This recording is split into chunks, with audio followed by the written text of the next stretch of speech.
Bonjour et bienvenue sur ma chaîne Les Chroniques Santé et Bien-être de Laura. Je suis Laura Mélédo, naturopathe et énergéticienne et je vous partage ici mes connaissances sur la santé, sur le bien-être et aussi des messages que je canalise autour de la spiritualité.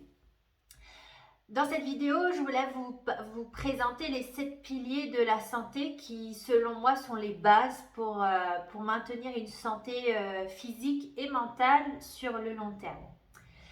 Alors, le premier pilier, sans surprise, c'est l'alimentation. Alors, je vais vous présenter brièvement qu'est-ce qu'une bonne alimentation, une alimentation qu'on dit saine, qu'on dit équilibrée, qu'on dit anti-inflammatoire. Donc, ça va être une bonne portion de légumes à chaque repas, tous les jours. Vous allez les choisir les plus colorés possibles pour avoir le plus d'antioxydants possible. Au niveau de la cuisson, on va les préférer cuisson douce, cuisson façon wok ou bien en crudité. Éviter tout ce qui est cuisson trop longue, type au four ou à mijoter, tout ça. En fait, on va perdre toutes les vitamines, tous les antioxydants. On va garder quand même les fibres et les minéraux, mais voilà, à savoir. Au niveau des fruits, on les préférera les prendre à la collation. En effet, c'est à ce moment-là que le corps il a besoin de bons glucides. Il a besoin vers 16h-17h, ça va être ce moment qui... Donc les bons glucides pour produire la sérotonine qui ensuite produit la mélatonine, l'hormone du sommeil, tout ça. Donc voilà, les fruits, il y en a 3 que je retiens qui sont particulièrement intéressants. Ça va être la banane, très riche en magnésium, en potassium. Il va avoir le kiwi, à savoir qu'un kiwi, c'est 80% de la vitamine C au quotidien.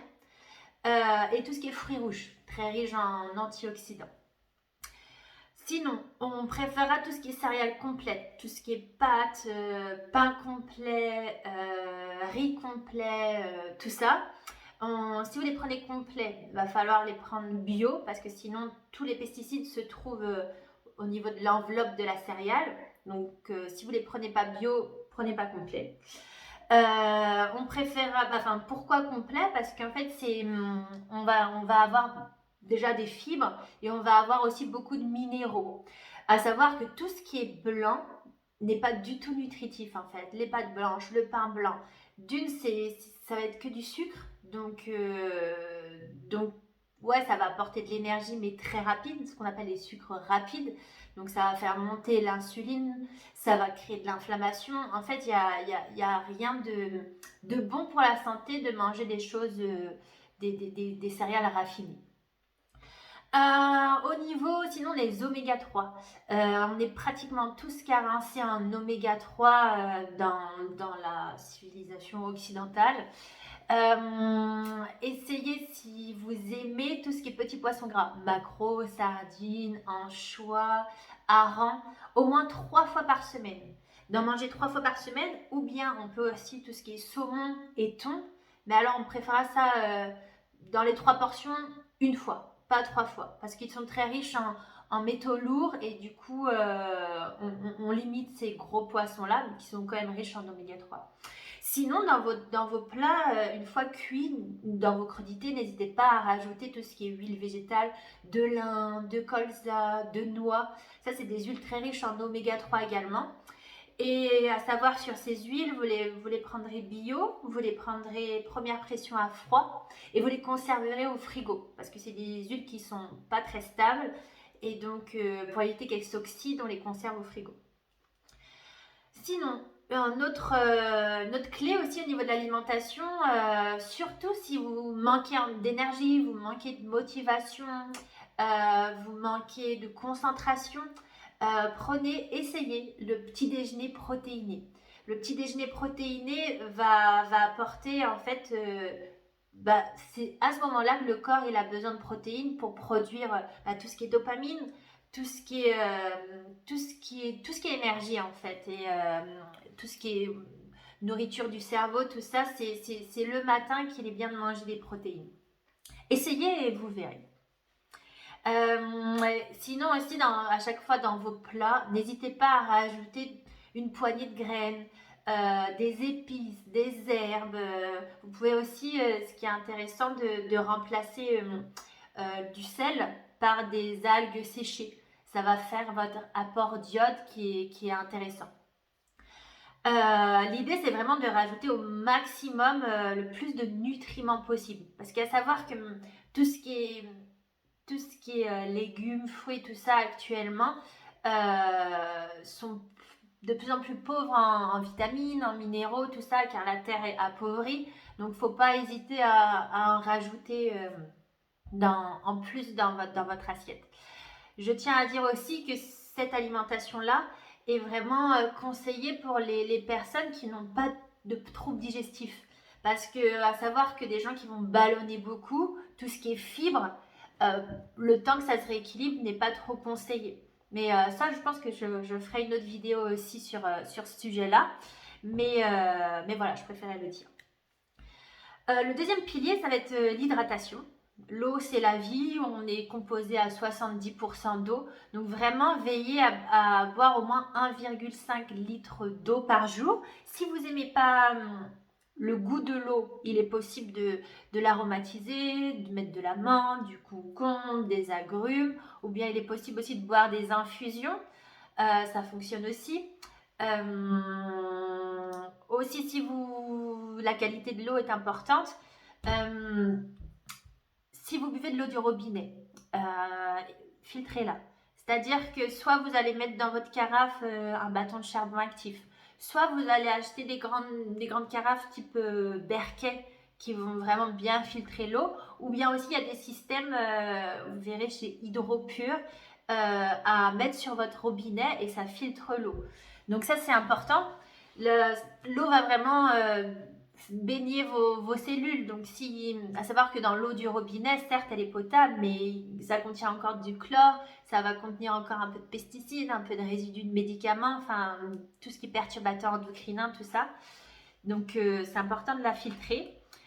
Aussi, si vous prenez de la bouteille, les bouteilles en plastique, évitez tout ce qui est eau minérale, les eaux riches en minéraux. Ok, une fois par-ci par-là, mais on évite de s'hydrater avec celle-là parce que d'une, c'est faux. Les minéraux qui sont dans l'eau, ça va pas vous apporter le magnésium ou autre, ou alors très très peu. C'est des minéraux inorganiques, donc très peu assimilables par l'organisme. En plus de ça, ça va venir du coup fatiguer vos reins. Donc, on préférera tout ce qui est eau de source. Les meilleurs, ça va être Montcalm, Rosée de la Reine, Montroucou également. Ce sont des eaux assez neutres et qui sont intéressantes. Donc, le troisième pilier, ça va être l'activité sportive. Bouger. Bouger, ça va être soit 10 000, d'atteindre 10 000 pas par jour. Essayez au moins une fois, 2 fois par semaine de faire du cardio. 45 minutes de séance cardio où vous sentez que vous transpirez, où vous sentez que votre cœur il accélère. Ça va comme donner un coup de boost en fait à l'ensemble de votre corps. Ça va libérer les endorphines, donc pour le stress, tout ça, c'est intéressant. Le sport, c'est vraiment un des piliers de la santé. En quatrième pilier, je dirais de veiller à avoir une bonne digestion. Ne restez pas avec tout ce qui est problème de ballonnement, de reflux, de lourdeur digestive, de douleur, tout ça. C'est qu'il y a un problème dans les tuyaux, j'ai envie de dire, qu'il y a un problème dans la machine, et s'il y a un problème dans la machine, ça va engendrer plus de problématiques ensuite, c'est-à-dire que ça va potentiellement, votre intestin il est inflammé. S'il est inflammé, votre immunité à force va baisser, la flore intestinale va être déséquilibrée, donc tout ce qui est assimilation de minéraux ou de vitamines qui est souvent faite grâce à votre flore intestinale va être perturbé, donc il va avoir carence. Également tout ce qui est trouble du transit, diarrhée ou constipation, pareil, évitez de rester avec ça, à savoir que la constipation, on considère que le transit est au ralenti quand on ne va pas à la selle une fois par jour. Donc à vous de voir où vous en êtes, mais si vous n'allez pas à la selle une fois par jour, c'est-à-dire que vos selles vont rester plus longtemps dans le côlon. Et du coup, si elles restent plus longtemps, les toxines sont réabsorbées. Et du coup, ça revient intoxiquer le corps. Et à force, en fait, ça vient inflammer, ça vient perturber l'ensemble de l'organisme, en fait. Un conseil clé pour une bonne digestion, c'est la mastication. La mastication, on peut régler énormément de problèmes rien qu'en prenant le temps de mastiquer. Pourquoi? Parce qu'en mastiquant, on va bien ensaliver les aliments. Déjà, on va commencer à déchiqueter un peu les aliments. On va l'ensaliver. Dans la salive, il y a des enzymes. Donc, la digestion commence déjà dans la bouche, ce qui va permettre à l'estomac de moins travailler. Et s'il travaille moins, il va moins fatiguer et du coup, l'ensemble va mieux se passer.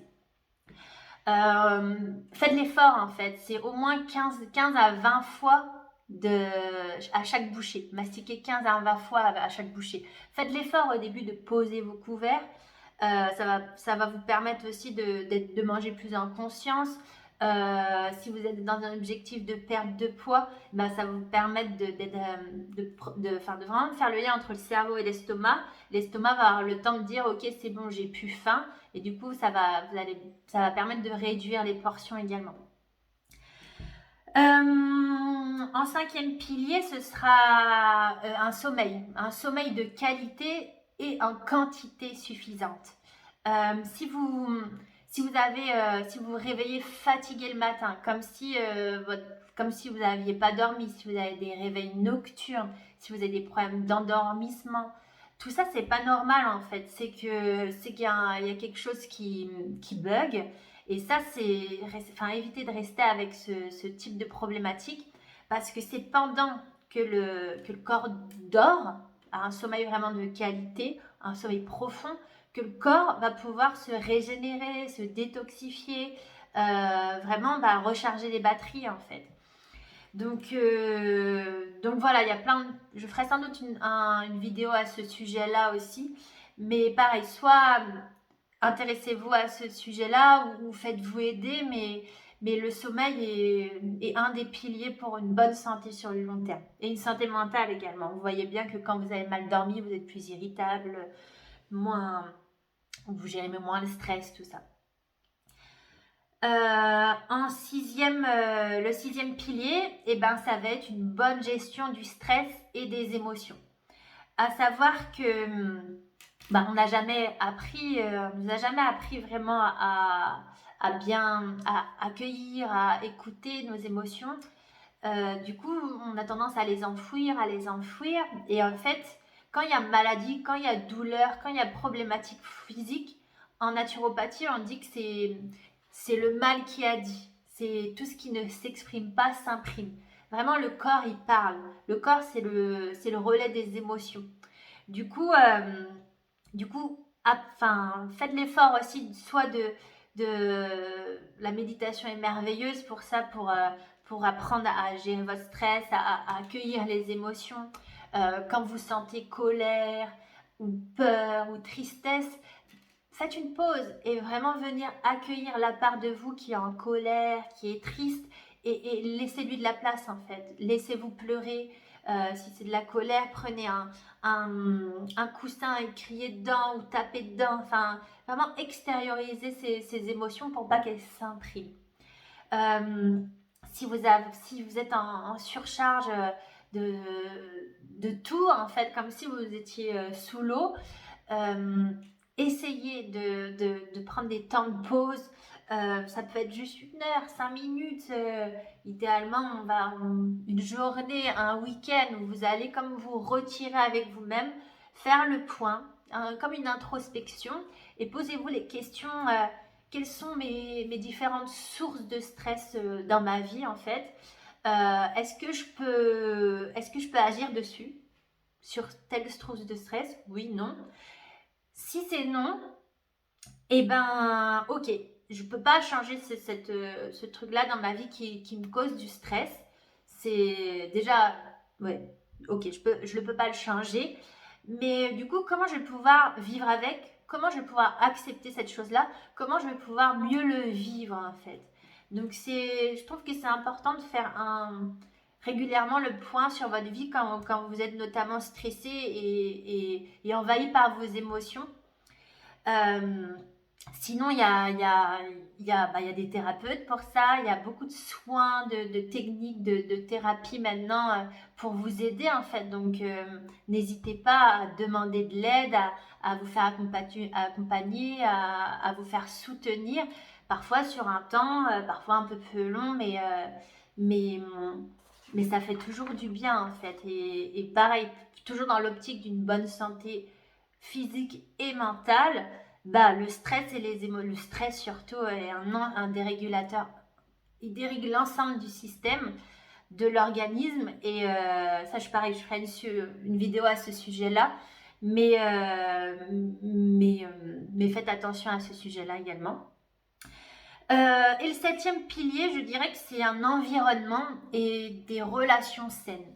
L'environnement, je parle environnement, la maison, c'est-à-dire aérer au maximum votre maison, utiliser des produits d'entretien naturels, tout ce qui est hygiène et produits cosmétiques également, essayez de les prendre au maximum bio et naturel, à savoir que tout ce que vous mettez sur votre peau va directement dans la circulation sanguine.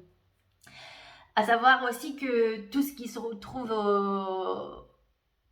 au supermarché, tout ce qui est produits du supermarché, d'hygiène, tout ça, on va retrouver des traces de pétrole, de plastique, de tout ça. Donc c'est comme si vous le mettiez directement dans la peau. Et ça fait partie des grands perturbateurs endocriniens. Et notamment si vous avez des problèmes hormonaux, et ben ça c'est une source de perturbation. Au niveau des relations sociales, comment je peux dire ça? Essayez soit de mettre de la distance, tout ce qui est personne toxique ou énergivore. C'est-à-dire quand vous allez voir quelqu'un, ou que vous avez quelqu'un au téléphone, et que vous en ressortez plombé, avec une fatiguée, tout ça, et ben ça c'est des personnes que j'appelle toxiques. Et donc, soit vous arrivez à mettre un peu de distance, soit vous apprenez à faire comme une bulle de protection. Ok, son mal-être, c'est son mal-être, je ne vais pas le prendre sur moi. Ça, c'est quelque chose aussi qui engendre un déséquilibre en fait sur votre corps. Donc, ça fait quand même partie d'un pilier de santé. Et je rajouterais également la nature. Au maximum, si vous pouvez vous connecter à la nature, rien que par une plante verte, si vous êtes en ville ou dans un appartement, la nature, c'est ressourçant, c'est régénérant, c'est notre base également. Donc voilà, j'espère que cette vidéo a pu vous aider. Si vous avez aimé, je vous laisse mettre un pouce et je vous retrouve dans une prochaine vidéo. Au revoir!